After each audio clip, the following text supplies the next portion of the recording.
Assalamualaikum warahmatullahi wabarakatuh para pemirsa Kemenq Korpu TV dimanapun Anda berada. Selamat pagi, hari Sabtu, hari libur, tapi saya Dudi Septariza tetap menyapa Anda semua dalam rangkaian Annual Meetings IMF World Bank Group 2018, hari yang ke-6, 13 Oktober 2018. Kami telah menyiapkan 3 pilihan event menarik untuk menemani hari Sabtu Anda yang akan kita awali dengan sebuah diskusi dengan judul Innovation Exchange Education, How Can New Technologies Disrupt Education? Nah, pemirsa Kemenq Korpu TV tentunya Anda semua tahu tagar atau hashtag yang dikampanyekan oleh Kemenq Korpu di tahun ini, yaitu belajar tanpa batas.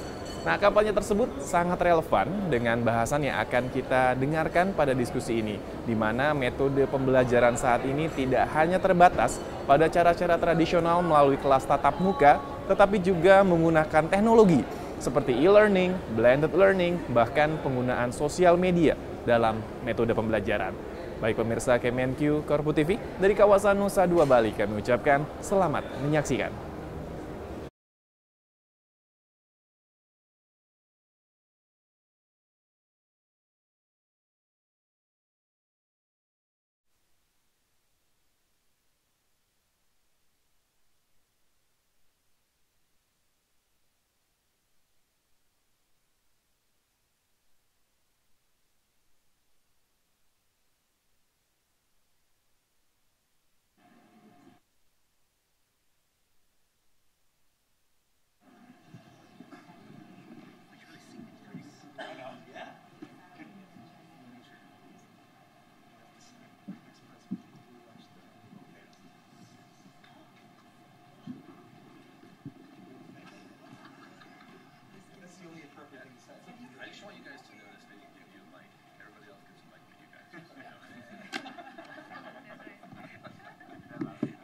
Hello.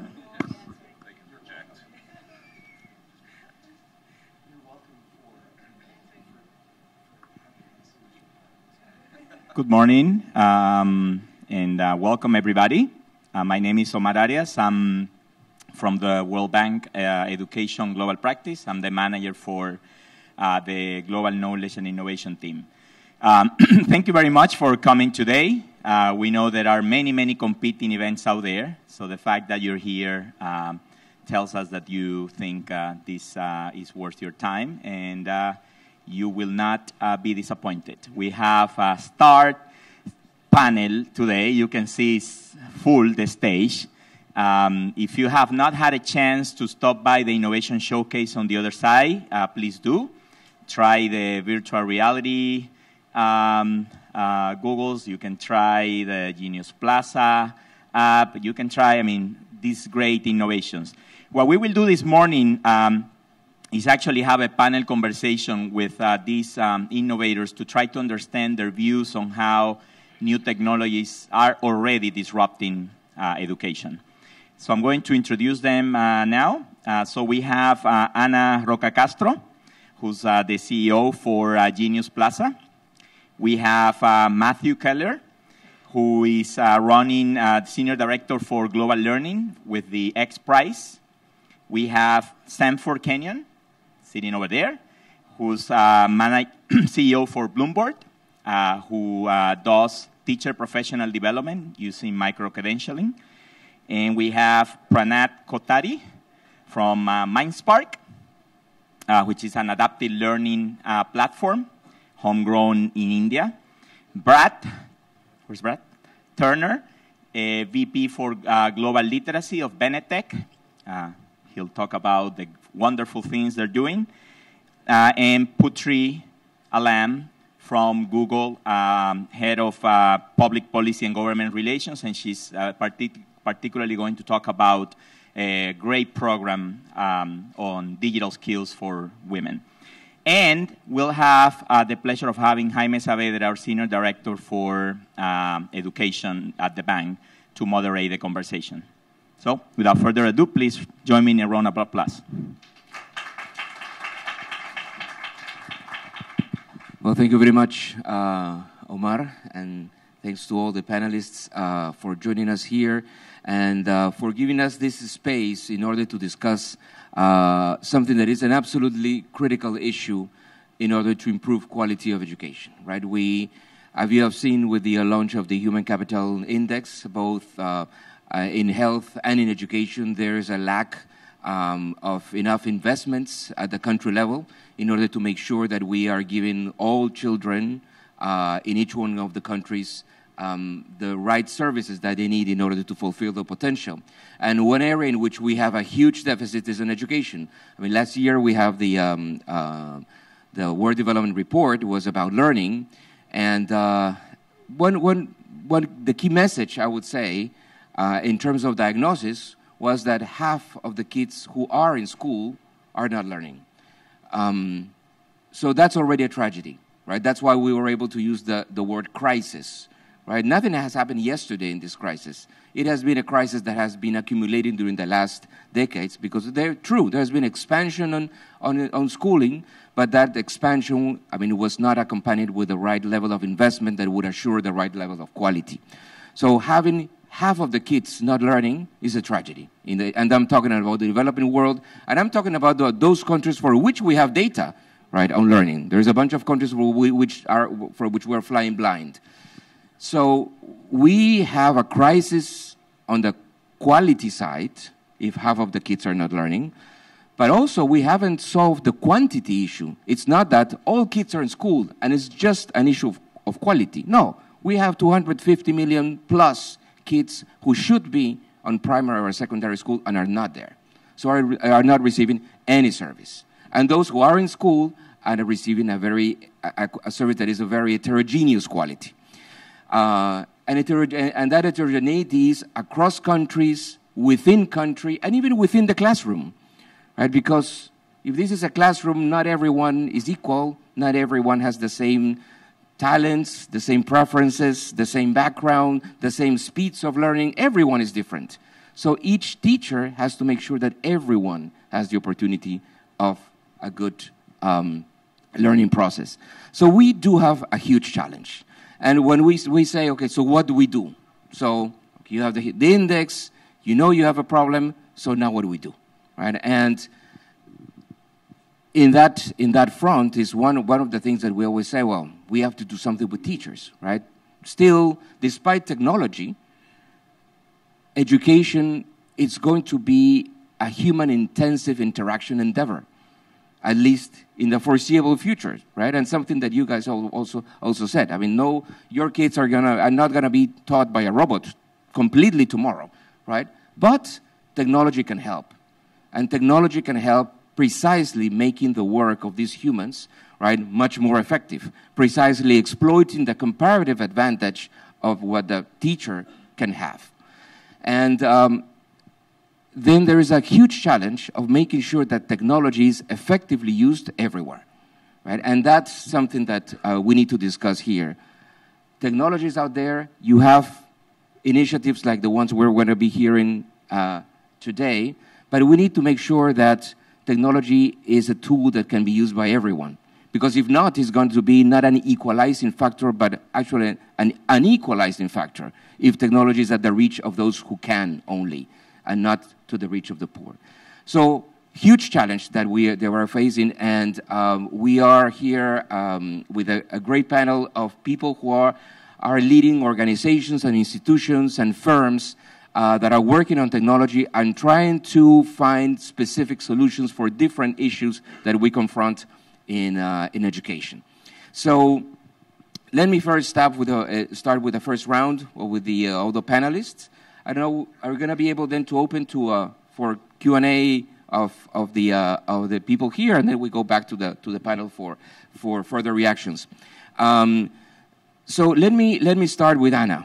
And Ana is from Dominican Republic, as Omar, who is also Dominican Republic. So Dominican Republic is overrepresented here in this in this panel. But we're extremely happy to have Ana from Genius Plaza.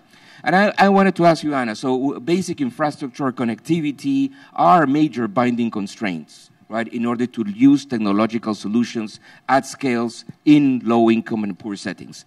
So can you tell us a little bit about your work, right, in low-income settings? I mean, what is the specific type of innovative solutions that you have deployed to solve one specific issue? We wanted to know a little bit more of what Genius Plaza does. in terms of the challenge that we find in many poor countries? And then, what are your challenges to scale up, right? Or challenges that we all will have in order to scale up using these kind of solutions? Please. Thank you. So I think this was the main solution, and you know that this is revolutionizing the world. It's really democratizing the world in many levels. Health, we see it in fintech, but we hadn't seen it in education as much as we wanted to. So the big question for us was, we go to Africa and we see kids barefooted with a phone in their hand, and that's revolutionary. So how can we get to those kids, and how can we get to those teachers using the tools they already have? And now technology can kind of get to the child directly, and to the teachers directly. So we started working with the idea, if they can use Facebook, they have to use Genius Plaza. So that was kind of the first thing. Access to what they already have. So low connectivity and mobile. It had to be mobile first. So that was one. And the second one, how can we make sure that all kids get access to quality education? So first is access, and then access to quality education. So, and how can we make sure, that was the second one, and how can we make sure that we work within their systems? So we started building teaching tools. And teaching tools that anyone within the Genius Plaza community could just use to teach. So we have 12 gaming tools, for example, where the kids or the teachers or the parent, anyone, can just take a concept, let's say adding fractions, and they can build games about adding fractions. And think of the kids creating the question and creating the wrong answers and the right answers. They're learning from a whole new level. In Africa, we have, and in a lot of, especially like in the Amazons and so on, teachers need an 8th grade education in order to teach. So already we have a big gap right there. So how can we bridge that gap? How can we bring, I don't know, some of our kids that do have a 9th grade education to help kids and teachers that only have that 8th grade education? So it's same. Helping the community use the co-creation tools. That allows us to triple the content on a monthly basis, pretty much. And then also allows us to go straight into the community and use their tribal languages to build their own content and generate their own pride, their music, and so on. So a little weird in the case is not courses, is not, you know, a curriculum or anything like that. It's really a set of co-creation tools or reteaching tools that put into perspective using the most efficient way of learning, which is peer-to-peer. Just one quick follow-up. Word is good, so that's no problem. But the one thing that you were tackling was the dual language challenge, right? So how to teach kids who are in a system in which things are taught in English, say, but their language at home is Swahili, or the system is in Spanish, but their language at home is Aymara. So in which way then Genius Plaza helps on that challenge of dual language? So same thing. For us, it's just 2 days of coding to just build the tools, translate the tools in those tribal languages. So we add maybe 10 to 20 languages a month, tribal languages a month.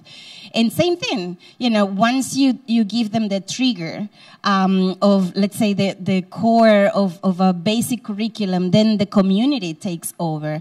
And we give them, so we hire the artists, the musicians, the storytellers, and they start building the curriculum and they start taking pride in that curriculum. We know that kids learn to read from kindergarten through preschool through 3rd grade. And then in 3rd grade, onwards, they read to learn. So that's the problem now in Africa, in a lot of our villages in Latin America as well, that's when they break the language, and that's when they start in the colonial language. And that's where the dropout begins, in that when they start to read to learn in a new language where they didn't have the foundation skills. So what we're coming in through technology is coming with both, yes and yes. Yes to the tribal language, yes to the native language, to the indigenous language, but also yes to the colonial language, because you need to celebrate your culture, your identity, your mother tongue, and so on, but you also need to become competitive in a global economy. So yes to both, thanks to technology. Okay.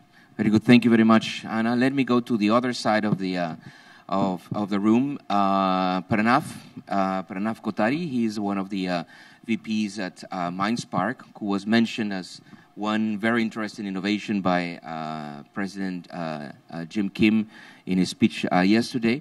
And the key thing, there are two interesting things of MindSpark, right? This adaptive learning to cater to all the students, right? So if you could tell us a little bit about that objective, right, to make sure that everyone has the opportunity to learn within a classroom. But then, what's your strategy in order to do this at scale, right? And how can people in governments can use a tool like this, right? But not as a pilot, right? But to cover broad parts of the country. Pranav. Yeah, good morning, everyone. We heard about like half the children not learning, right? But these children are still growing. And these children in many of the schools are still advancing. So even if they get a 0 on the 3rd grade test, at least in India and many other countries, they still get automatically promoted to grade 4. So when you walk into a grade 8 classroom, a classroom like this, you have children who are at the equivalent of grade 1, do not know even the basic letters, to children who are at grade level.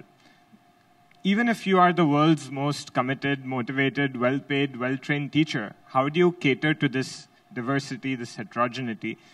And that's where I think having assistant teachers in the form of technology-based adaptive solutions could be a huge leverage for the human teacher, right? Whereas technology can go down to the level of every child, help them learn where they are, understand what is it that they know, and what is the next thing that they need to learn. I think that is very, very critical, given that even in homogeneous socioeconomic environments, even twins have very different learning styles. And that's a comparative advantage of technology, that it can do very nicely to personalize the speed, the pace, the subject, the time of the day, the language of instruction, many of those things, which a human teacher would really struggle to do. I think it's very much possible to do this at scale. There are many governments who are putting technology in schools. I wouldn't advocate ownership of a device to be at 1:1. I think it's possible to have a lower cost per child when you have computers, whether it be tablets or laptops or mobiles, that are shared between students in a school. So usage can still be 1:1. You need that for personalization, for the adaptiveness. Every child needs to have their own login and get time with the device. But you only need about an hour per day with the device, right? And there are at least 12 hours that the device can be rotated. So you can have ownership at 1:12 and usage as 1:1, which, basic calculations gets it to about $4 per child per year for a device. Right? On top of that, what governments need to think about, which adequate attention has never been paid, is what to do with the device, right? What is the software? What is the learning? What is the use case of the hardware? Because otherwise, it just ends up being a procurement play and devices are gathering dust or locked away in cabinets. So I think when governments do this at scale, it's possible to do this for less than $10 per child per year, which is very little, even in developing countries. But I think far greater attention needs to be paid to the quality of the content and the software and the use case on how this is embedded into the timetable with the government school teachers, with sort of the ecosystem to make this succeed, to improve learning outcomes. Yeah. And will MindSpark replace the teacher? So I think, you mentioned about the comparative advantages, right? So I think the comparative advantages of humans are the emotional connect, the fact that I can sort of touch, the fact that I can ask, how did your day go? To build that empathy with the child is something humans have a comparative advantage.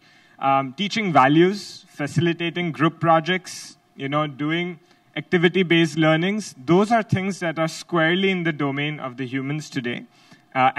So we do need human teachers for that. I think technology is a great complementary strength in the personalization, on-demand, quality being centralized, right? So if you look at Google, each of us here, when we enter a search in Google, we all get a customized search, high-quality search to us.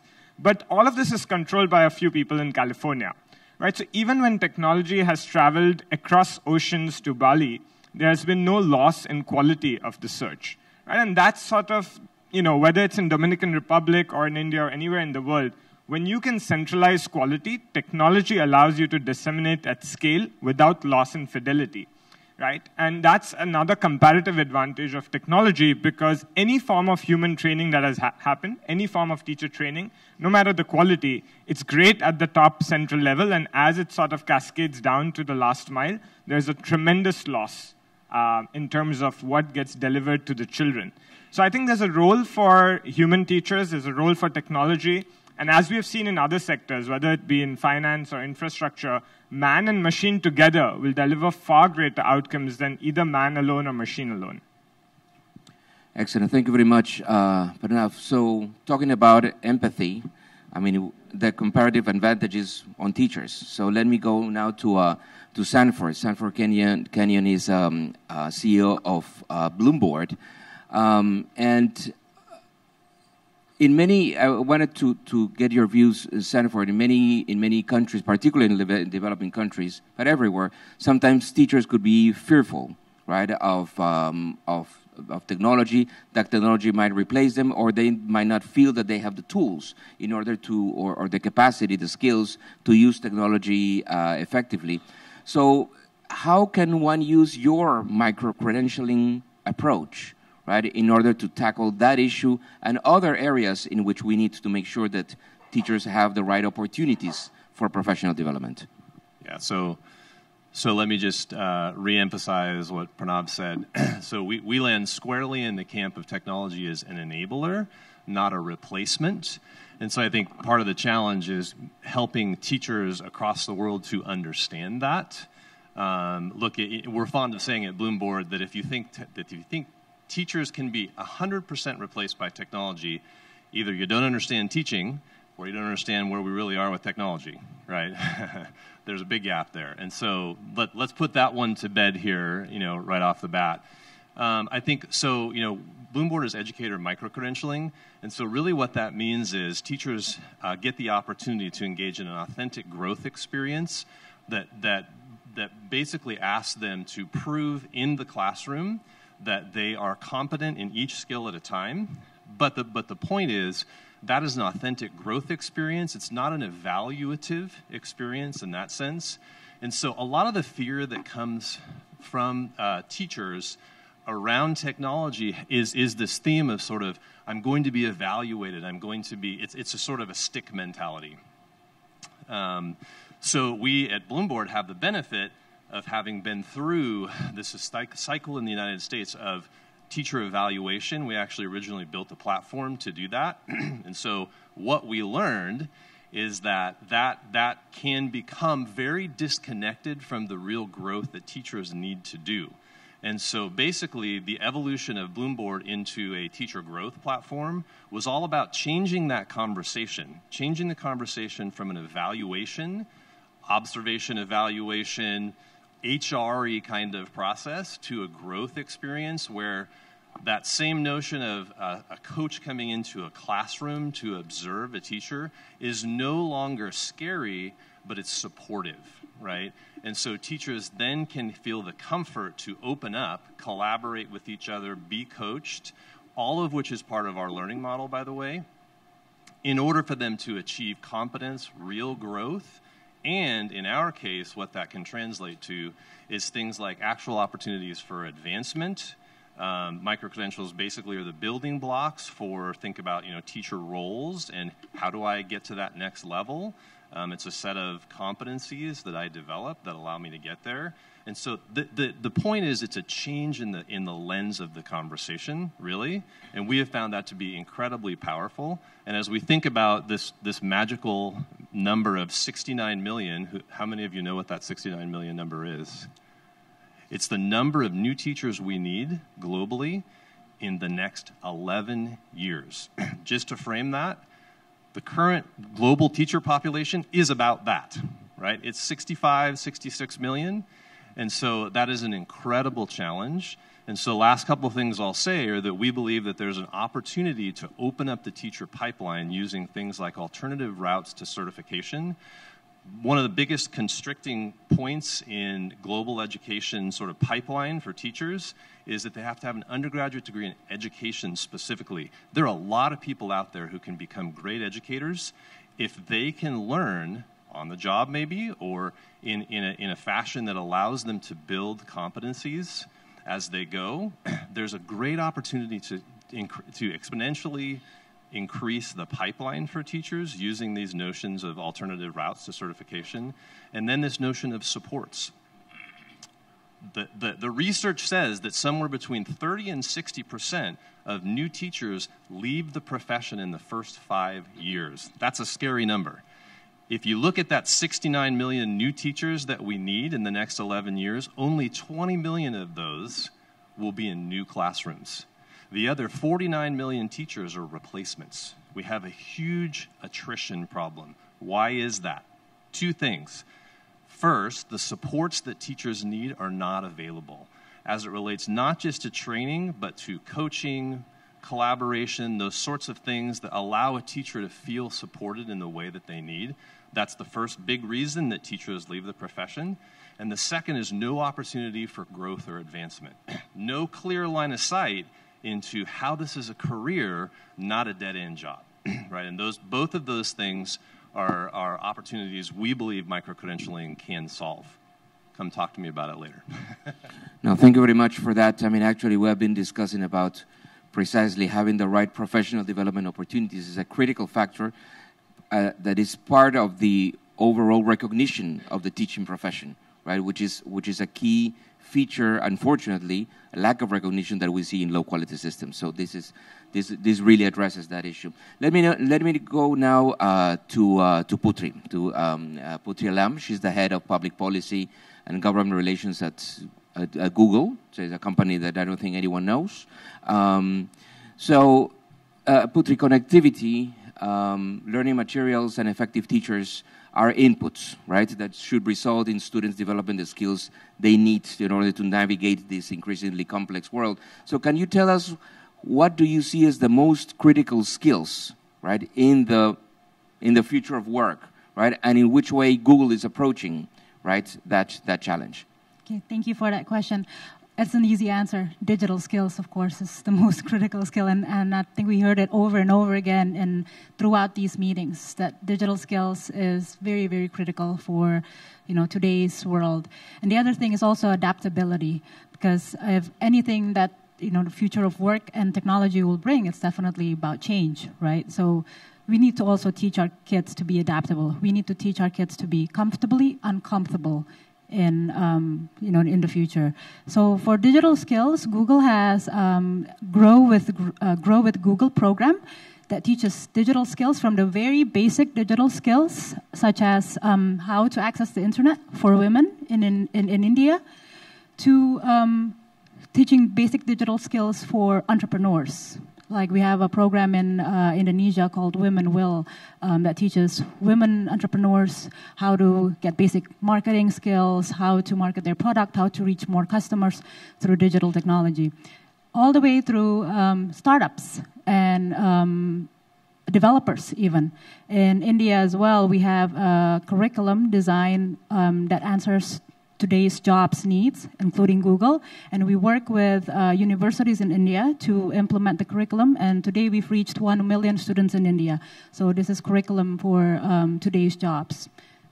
And for adaptability, we want to encourage people, students, not just, everybody basically, to learn new skills, to be upskilling. And we do that through our various platforms, including YouTube. We can learn new languages in YouTube, through YouTube. And we have also YouTube Go for people that have low connectivity, low internet connection, that can download videos through low bandwidth, and they can find, thousands and thousands of, tutorials. So. Great, thank you very much, Putri. I think the issue of adaptability is critical, together with other set of social-emotional skills that are each time more important. But we have that challenge, but in addition to having that challenge of social-emotional skills, we still, unfortunately, have the challenge that not all kids have the fundamental skills, right? And we have been saying, look, we have a learning crisis. Half of the kids, and in low-income settings, even much larger percentage of kids do not reach the basic literacy level.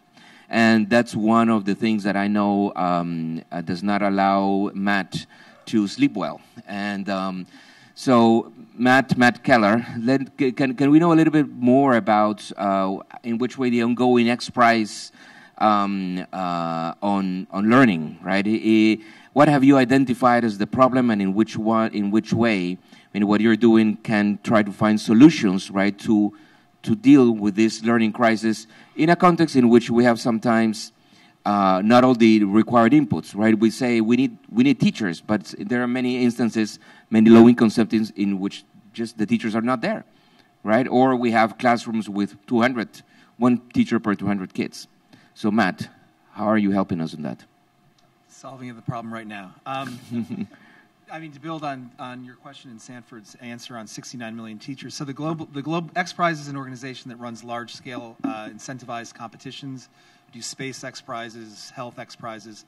Global Learning X Prize is a $15 million competition sponsored by Elon Musk that challenges teams from around the world to develop software and content that's so inferential, so intuitive, that if I hand you this and I walk away, you've got a world-class education in the palm of your hand where you can teach yourself how to read, write, and do basic math.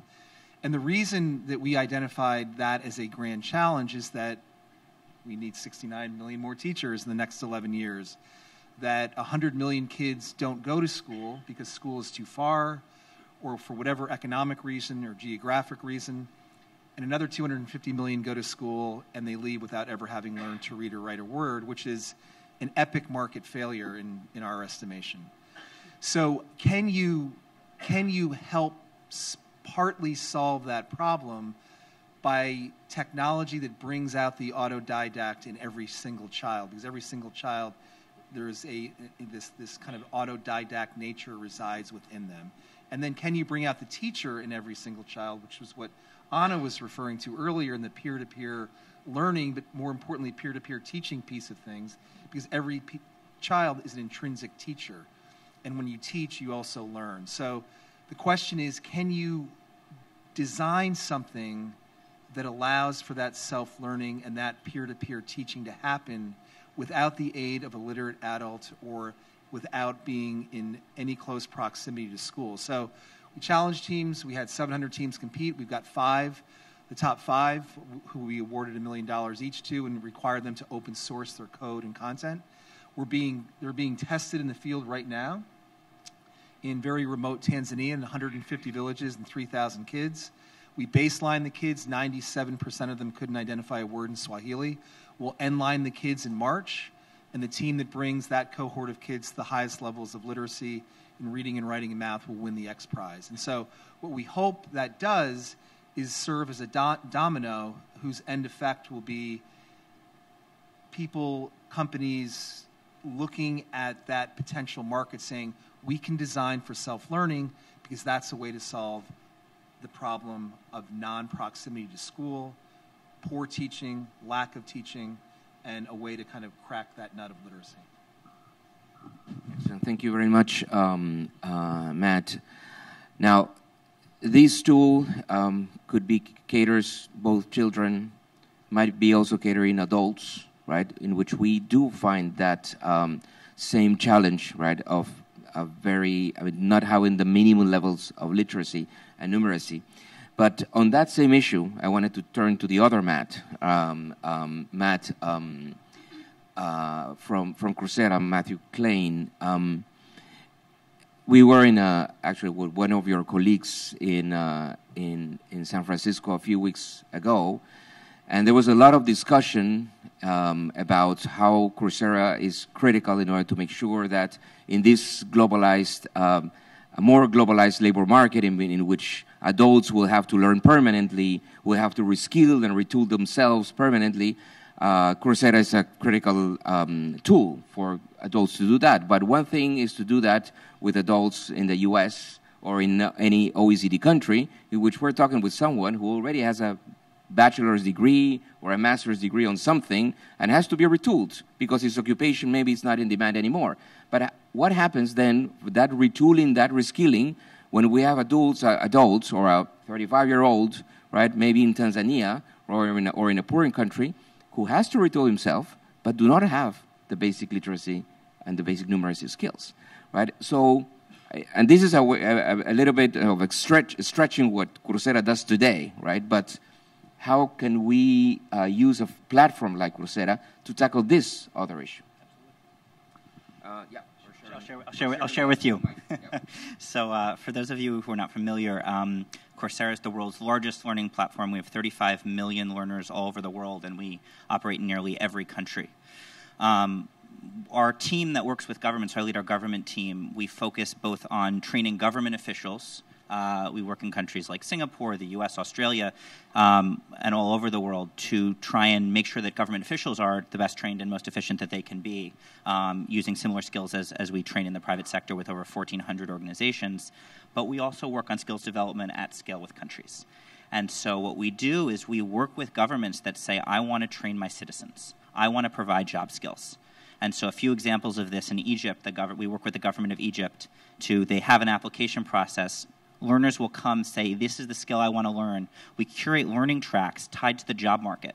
So skills like maybe it's computer science, maybe it's data science, maybe it's digital marketing. They will take those courses, go through and get that job skill, and then be connected with a jobs portal where companies are actually looking to those graduates of the program to then hire them. And we do this in country after country. So another similar example, we're doing this in Philippines with the same goals, the same kind of setup. We're doing this in India, where the government, we recently trained 8,000 learners in skills like data science and skills like computer science, top skills to make them more employable. And we're looking like this is only with one state skills development corporation. We're now scaling that up to over 40,000, it looks like. We're doing this in Pakistan, where we just launched a program about 2 weeks ago. And opened it up for 8,000 learners.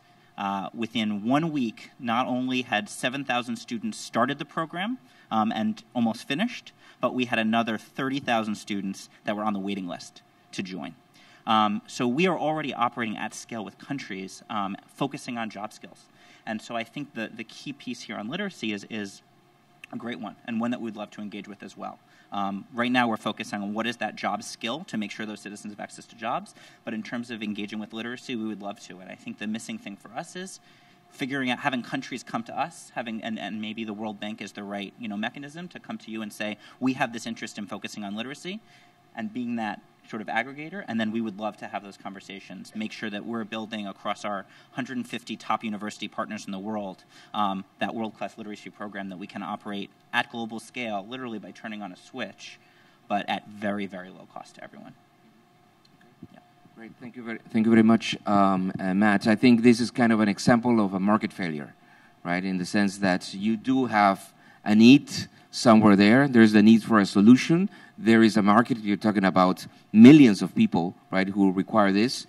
You have the brains on one side, right, in order to try to find those solutions, but those two things are not connected, right? So someone will have to get in and try to solve that market failure, and let's continue that conversation. Let me now open to the public. No, I'm missing one. I'm sorry. Sorry, I'm missing one. One of our panelists actually. Who even increases that diversity of challenges, right, that we're trying to face through technology. So let me give the floor to Brad Turner, who is the VP of Global Literacy, actually, right, in Benetech, right, regarding that issue precisely, I mean, insights from the science of learning, right, tell us that there's no average learner. Right, the average learner does not exist. Right, it's a theoretical construct, and the diversity is huge. Right, so making education inclusive is essential. Right, to ensure that everyone learns, especially children with disabilities or learning any type of learning differentials. So, can you tell us a bit about your experience? What is the types of solutions that Benetech brings into these fields, and how have you been working with governments in order to try to push some of these solutions at scale? Oh, that's great. Thank you for the question. at Benetech, we believe that all means all. And so we, there's a folder that was sitting out front. I see one right over there that says Making Education Work for All. We work with the 10% that doesn't include everybody else's all in here. So 90% of the students don't have a reading disability. 10% of them do. That's blind, visually impaired, mobility impaired, so they can't hold the book, or have a learning disability like dyslexia. About 10% of the population, which is, 700 million people around the world. And so what Benetech does is runs the world's largest library for people who can't read a traditional book because of a reading disability. We really work at the intersection of disability rights and education or literacy. And the way we do that is over the last 20 years, we've built a collection of about 650,000 books, everything from early grade readers, Dr. Seuss, all the way up through collegiate level literacy books, STEM books, pleasure reading books. We run a library. We convert those books into accessible formats, electronic braille, a karaoke-style reading where the word highlights as it's read to you in an audio form, a straight audio book, a Microsoft Word format, which is great for a screen reader. A blind person using a screen reader can follow the headings in the document and navigate through, and even a standard publishing format that can open in something like Microsoft Edge or Apple iBooks. So we provide books for all readers, students and adults. Our goal is any book, anytime, any place in the format that you want it. And if we can, partner with the education organizations around the world and make sure that they are truly educating all students, that's a huge step forward. We work with governments by building online libraries in native language interfaces, so that someone can sign up for the Bookshare service in their native language. We have books in 40 different languages, and so they can sign up in their native language, find the books that are in their native language. We can support any language. If we get an electronic text, we can convert it into all 5 formats. There are many languages that don't have a good text-to-speech engine, so we will also accept human-narrated titles or human-transcribed Braille. I was on the phone with a Minister of Education from an African country about 6 months ago, and they were proud to tell me they had 83 Braille books for the country.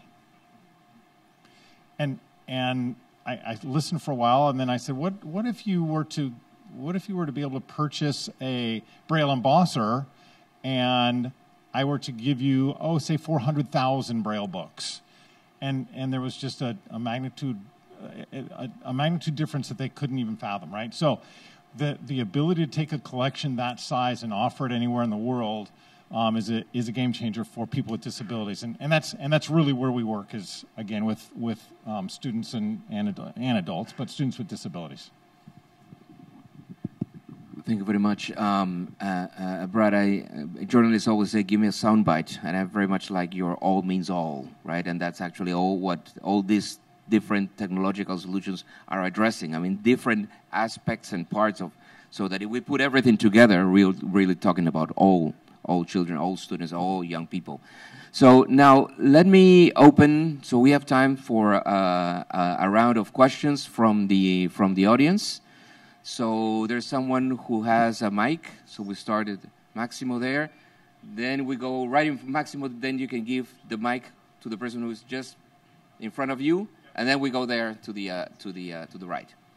Okay, so a very simple question. So I fully agree the idea of complementarities. I think that's central. What happens when the teachers are not qualified enough and the technology tells you something? So kids learn how to do something with the equipment and the technology, but then the teacher says that's wrong, and they give them something wrong to the kids. So how we resolve that inconsistency of the heterogeneity between the capacities of the teachers and what the technology could bring up to the teachers? Mm-hmm. So any one of you can then later address that question, but I want to collect questions first. But maybe on that one, maybe Sanford or you, Pranav, can deal with that issue. Please. Okay, thank you. My question goes to Bloomberg in terms of failure of evaluations on teachers. Okay. Okay, in terms of what went wrong in the evaluation of teachers, because in Kenya we're also struggling with that. There's a big uproar between the teachers union and the teachers in terms of why it should be there and why it shouldn't be there. The second question is, in Kenya, technology is taking shape also, and there are so many innovations that are ongoing. But then some of the young innovators probably don't have funding or how to scale that. And we are also trying, because like where I come from is around the border with Somalia. So there's a lot of insecurity. Teachers are killed. One is killed. Everybody else goes out. So everybody else doesn't even have anywhere to go to school now because the teachers are all gone. So we're struggling with challenges. And technology is one of the game changer for especially where I come from. With the border with Somalia. So those are some of the challenges. And there's two in those two. One, we already have some technology ongoing in terms of one of the best schools in Kenya, having a board and being taught in the remote places. But I don't think there's enough funding for scale up. And then there are also these young innovators coming up with ideas. They also don't have funding for that. So so those two issues is one of the things we struggle with. So any ideas on that? Thank you. Great. I mean, there are several of you that, and Matt also, you can jump into that issue. The gentleman there in the right. Okay. Thank you. I'm Danny from Bank Indonesia. For your information, that Indonesia has 60 million business unit from small enterprise. And so said for me that based on the Lloyd survey, that's only 9% from them familiar with the digital technology. So most of them stay in rural area, poor education, low education. And for me, how to support old people like them that, like Ibu Putri said, they have digital skill and digital technology can support them to be a player in this era, not only observer or maybe they don't know what happened today. So maybe any experience from you guys that maybe someplace in Indonesia or someplace in other country about that. Thank you. Great. Thank you very much. Let me go to the other side of the room, please. If someone can, is there a mic on this side? Yep, there's someone there. Can I have a show of hands just to see if anyone else wants? Okay, two in the back there. Okay, and one here. Okay, thank you very much. Please, gentlemen. Yes, good morning. Hi, I'm Andy. I own an early learning center and a primary school here in Bali. Basically, my question is how young is too young in terms of technology? There's a lot of research in terms of the age that a child is exposed to digital technology. And my question is related to that, in that there's research suggesting that nothing before the age of 3, or screen time should be only 10 minutes or something a day.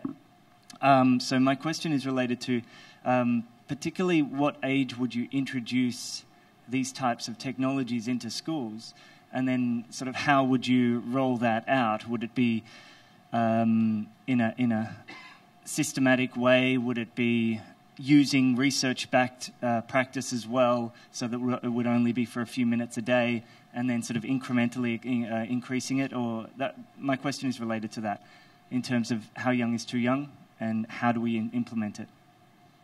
Great, thank you very much. That That's a critical issue for many of us. Please, the lady there in this near the aisle, and then we go to Katie. So just give your mic to your neighbor.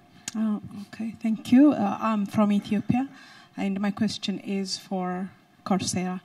Africa has a big potential and demand for an intervention that's proposed by you.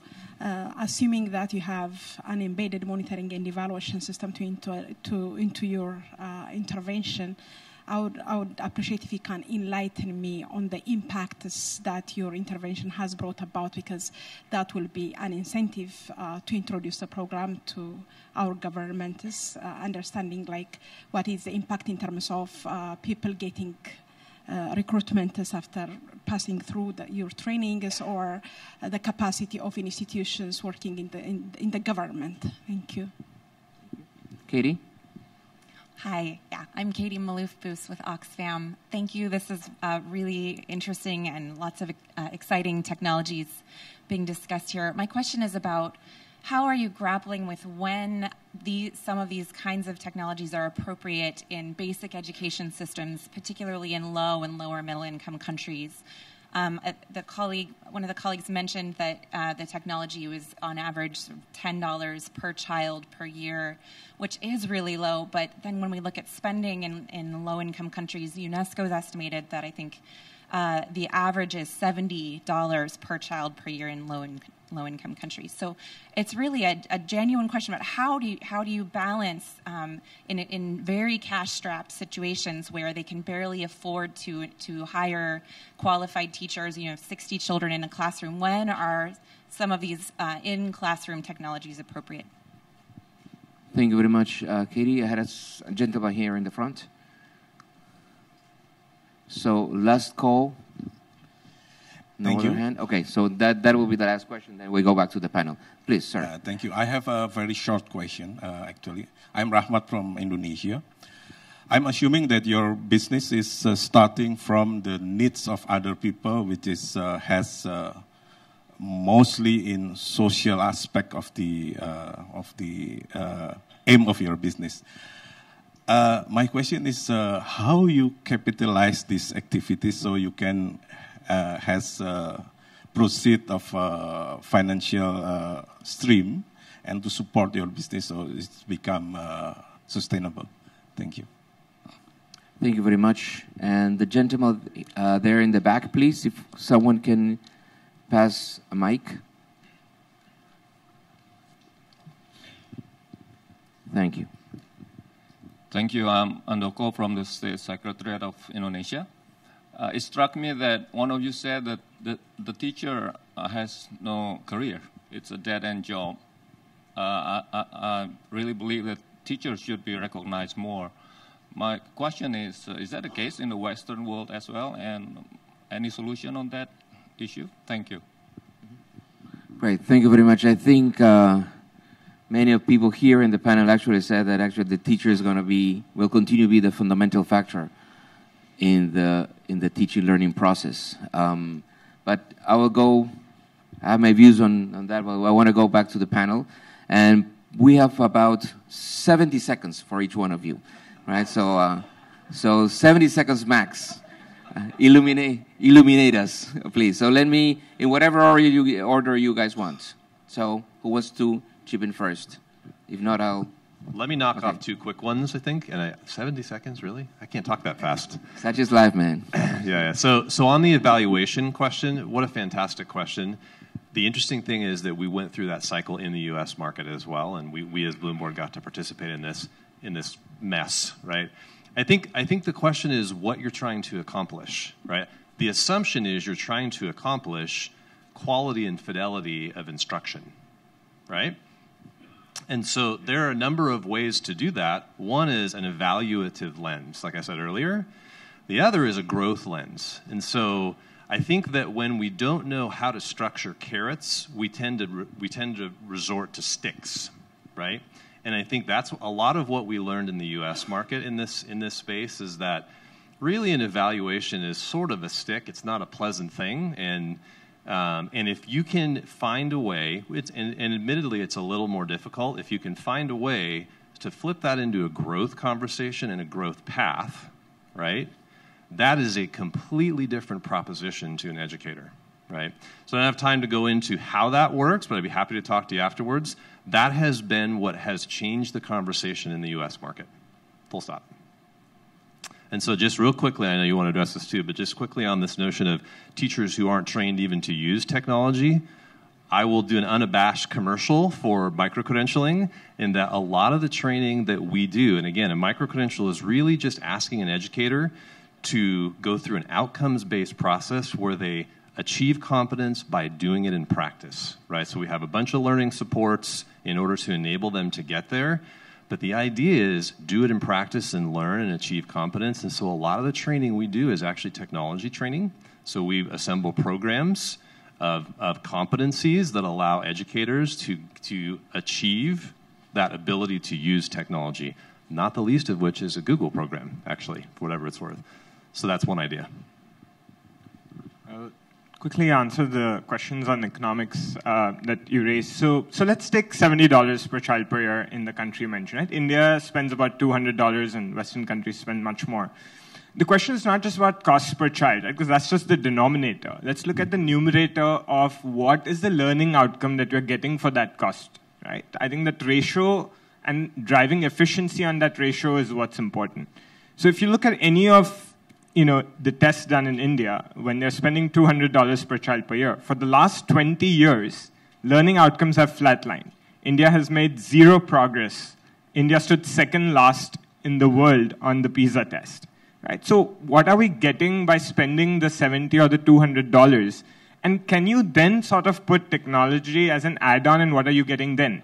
So when we layer on that $10 per child per year, we're getting a 200% increase in learning outcomes vis-a-vis a control group on a JPAL-conducted randomized control trial, right? So when you look at value for money, the word value is in what is the learning outcome gain for the money that is, the marginal money that is being spent on that.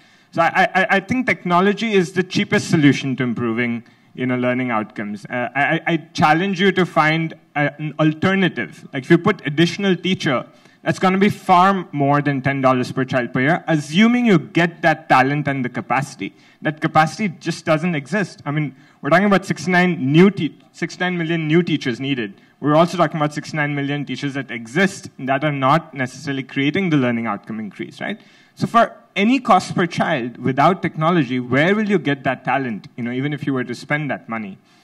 On the financial sustainability question that was asked, so I think there are a range of nonprofits to a for-profit company that we run. I think the way we are sustainable is by selling to high-income schools at a price per child that they're able to pay in the vicinity of $50 per child per year.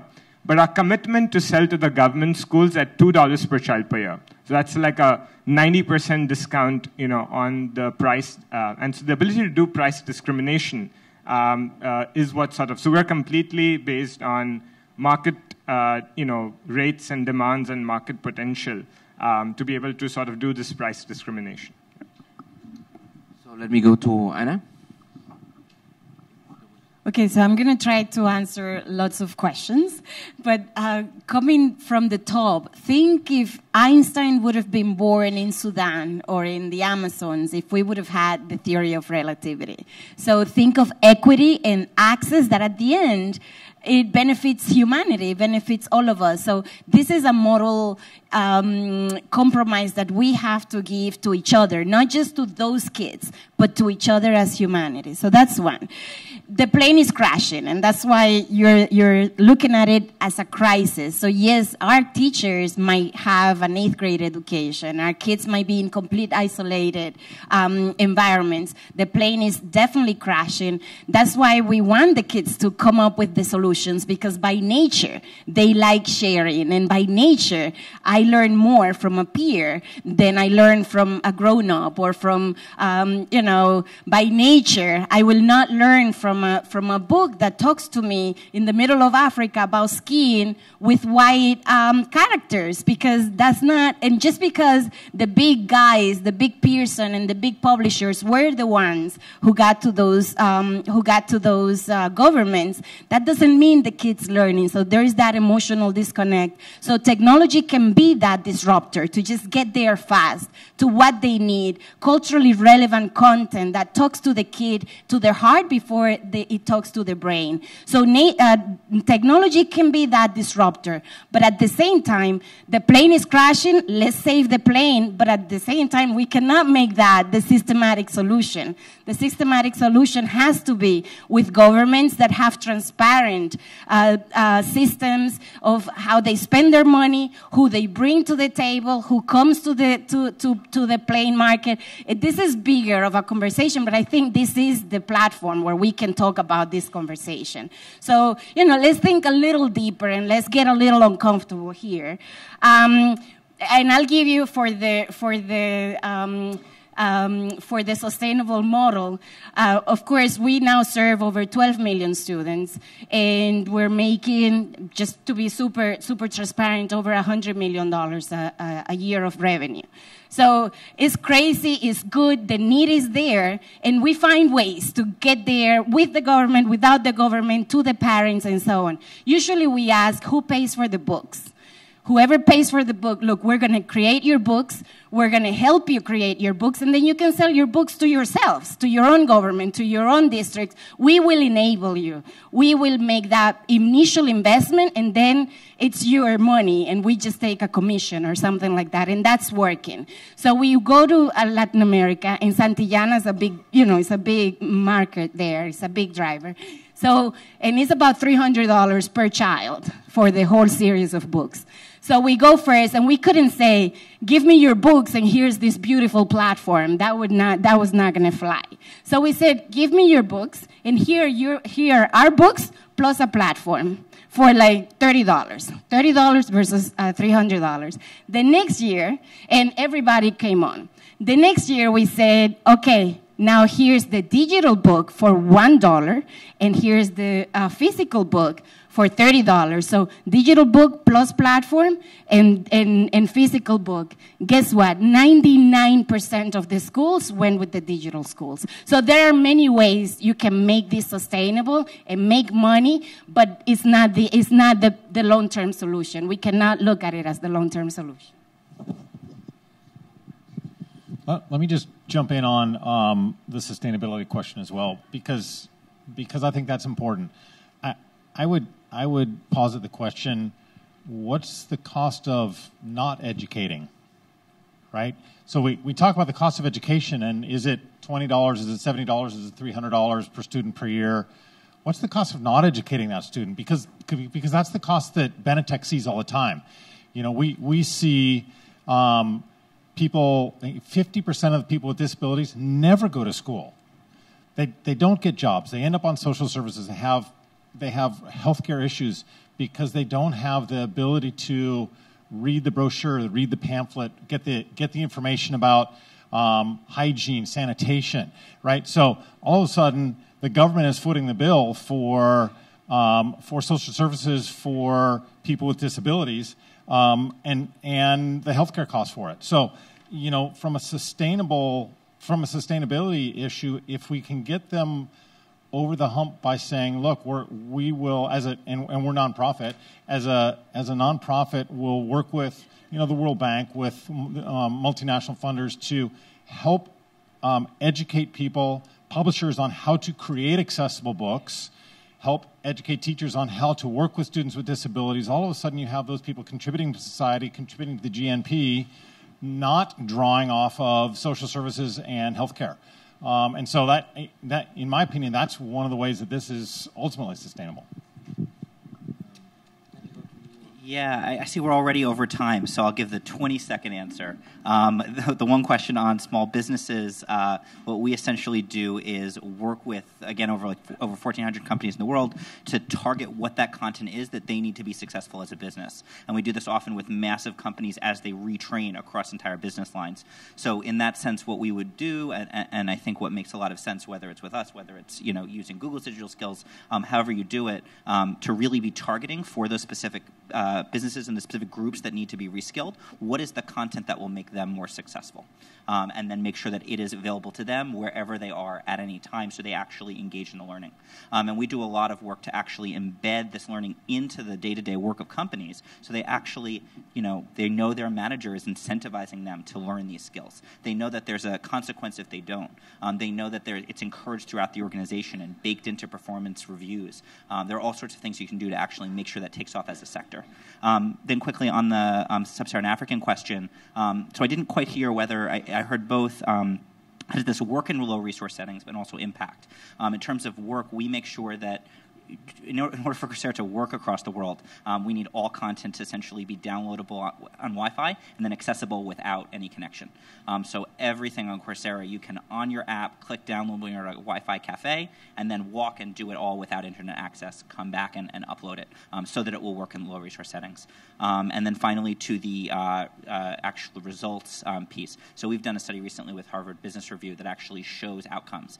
The outcomes in terms of, have I reported career benefits for all the skills transformation work we do? Am I more confident? Do I see promotions? Do I see salary increases? And what the interesting thing is, we see, perhaps unsurprisingly, even more of an impact in emerging markets than we do in the developed world. Thank you very much, Matt. Let me go to the other Matt on the panel.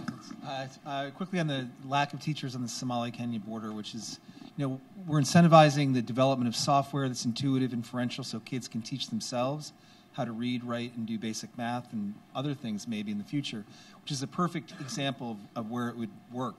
The problem is there is no piece of hardware that is sustainable in environments like that over a long period of time. Number one, they're not robust.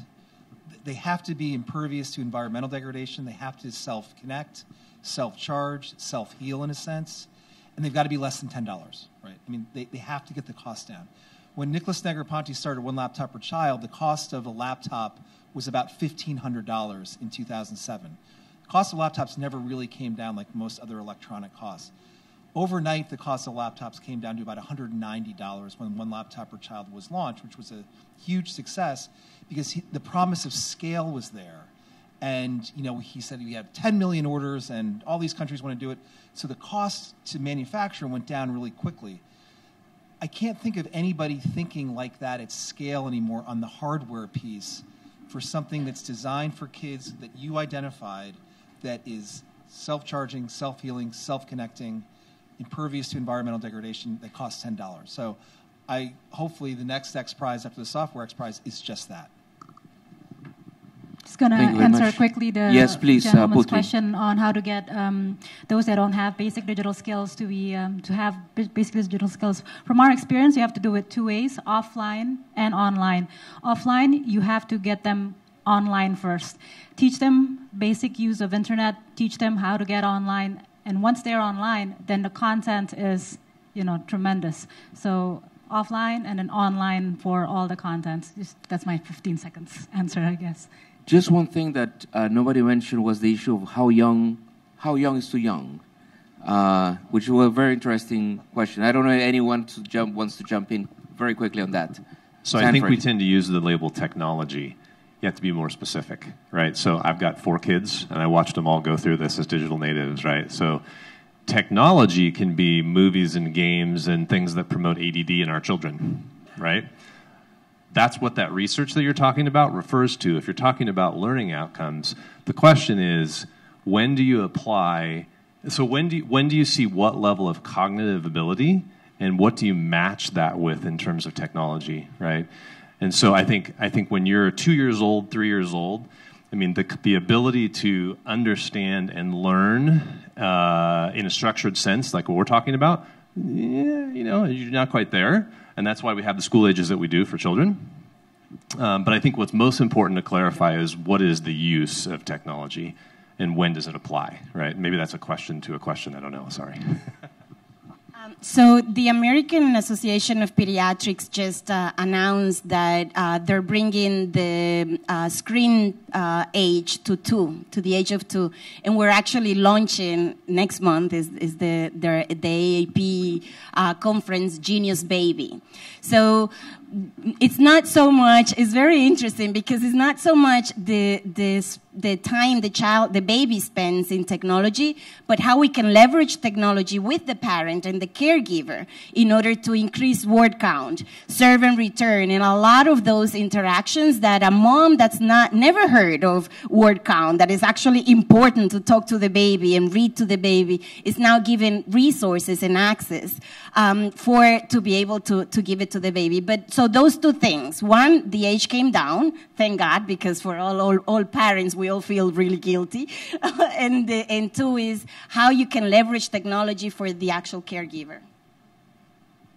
Great. Well, thank you very much, Anna. Just let me close with a couple of thoughts. I think it's very interesting how everyone has mentioned technology, but at the same time has mentioned who's the person who's using that technology, or in which way that technology can be a tool that will make the work from the caregiver to the teacher to the university professor more effective. So it's basically trying to find what's the comparative advantage of the human and what's the comparative advantage of technology, such that combining both things we can make learning much more effective. You have also talked about all the challenges that we have, right? The challenge of connectivity, several of you guys mentioned it, the challenge of making better and cheaper devices, right? The challenge how to train people in order to use technology better. But on the other side, I mean, it's extremely encouraging that here we're trying to tackle very many different angles and issues that are part of the education challenge, right? The challenge of how to do some self-learning when there's no teacher at all, right? How to cater the heterogeneity, right, of the students inside a classroom with adaptive technology. How to make sure that we give more professional development opportunities to teachers through micro-credentials or adult, of using the tools of Coursera in order to train our teachers better. How can we use in order to give disabled people with different types of disability with whatever mechanism possible, right? The access to learning. So I think, and the issue of second language that Anna mentioned. So in a way, technology really can allow us to tackle the very many different fronts that we have in education, and it is really an upfront battle. But we are all on that battle in order to make sure that we give everyone the opportunity, all kids, all children, the opportunity, all young people, the opportunity they deserve. I really want to re-emphasize your phrase, Brad. All means all, right? So how to make sure that we use all these tools in order to give everyone the opportunity that they deserve. So with that, I really want to thank you, everyone. Please join me in giving a round of applause to our panelists here. And in 15 minutes, we have a more exciting panel even with health, not because of the panelists. Hold on. Not because of the panelists, but because the moderator is going to be Tim Evans, who is my colleague in health at the World Bank. And same thing, I mean, trying to get a sense of in which way can we use technology in order to provide better health services for our people. So that will be you, Tim. So stay tuned. We'll be right back, right, in 15 minutes.